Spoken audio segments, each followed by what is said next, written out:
இன்னும் சொல்ல போனால் நாங்கள் இருந்த ஒரு இயக்கம் இருந்துச்சு, அதில் இருந்து சத்தியம் பண்ண ஊராக போய் அமமுக.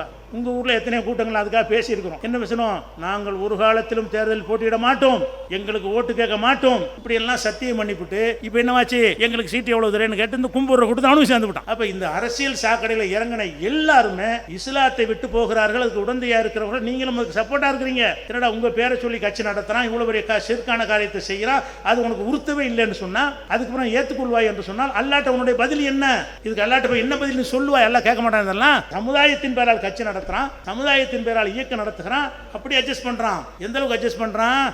ஓட்டு கேட்டு ஊர்வலம் போறாங்களா, ஊர்வலம் போகும்போது மக்கள்லாம் வந்து தெருவில் இருந்து பார்க்கணும்ல, வேட்பாளர் வர்றாருன்னா எட்டி பார்க்கணும்ல, அதுக்கு அவனி தார தப்பட்ட மூலம்லாம் அடிச்சுட்டு போவாங்க எல்லாரும். இவனும் சொன்னாத அவங்க போறாங்கன்னா அவங்களுக்கு மார்க்கம் இல்ல, அவன் அதை தான் செய்வான். குறவு ஒருத்தி டான்ஸ் ஆட விட்டுவிட்டு வேட்பாளர் பின்னாடி வருவாரு, முன்னாடி தார அடிப்பாங்க, தப்பட்ட அடிப்பாங்க, சில டான்ஸ் ஆடிட்டு போவாங்க, விசில் அடிச்சுட்டு போவான், தண்ணி அடிச்சுட்டு போவான், இப்படி ஒரு கூட்டம் போகும்ல. இந்த மாதிரி தான் முஸ்லீம் வேட்பாளர்கள் ஓட்டு கேட்டு போகிறார்கள்.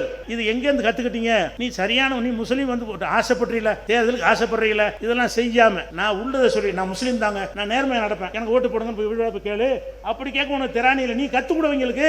நீ உண்மையான முஸ்லீமாக இருந்தால் நாங்க கும்பிடலாம் மாட்டோம், எங்களுக்கு நம்பிக்கை இல்லைங்க, உங்களை ஏமாற்ற மாட்டோங்க, நாங்க பொட்டுலாம் வச்சு ஏமாற்ற மாட்டோங்க, நாங்க முஸ்லீம் தாங்க, ஆனா ஒழுங்கா செய்வோங்க, நம்பிக்கை இருந்தா போடுங்க நீ சொல்லி இருக்கிற. அப்படி சொல்லி பார்த்தா அடுத்தவனுக்கு முன்மாதிரியா இருந்திருக்கமா இல்லையா? இன்னும் சொல்ல போனால் இந்த தேர்தலில் வேலை செய்யறதுக்கு பூத்துல ஏஜென்ட்கள் இருப்பாங்க, அவங்க உட்காந்துட்டு அந்த பூத்துல வந்து நம்ம கட்சிக்காரனா கள்ள ஓட்டு போடுறான்னு கண்காணிக்க இருப்பாங்க. அவங்களுக்கெல்லாம் சாரா வாங்கி கொடுத்தா வேலை வாங்க. அவங்களாம் என்ன செய்யணும்? அந்த வேலை செய்யறவனுக்கு சாரா வாங்கி கொடுக்கணும். முஸ்லீம் வேட்பாளர்களும் அந்த மாதிரி சாரா வாங்கி கொடுக்கிறார்கள். யாருக்கு?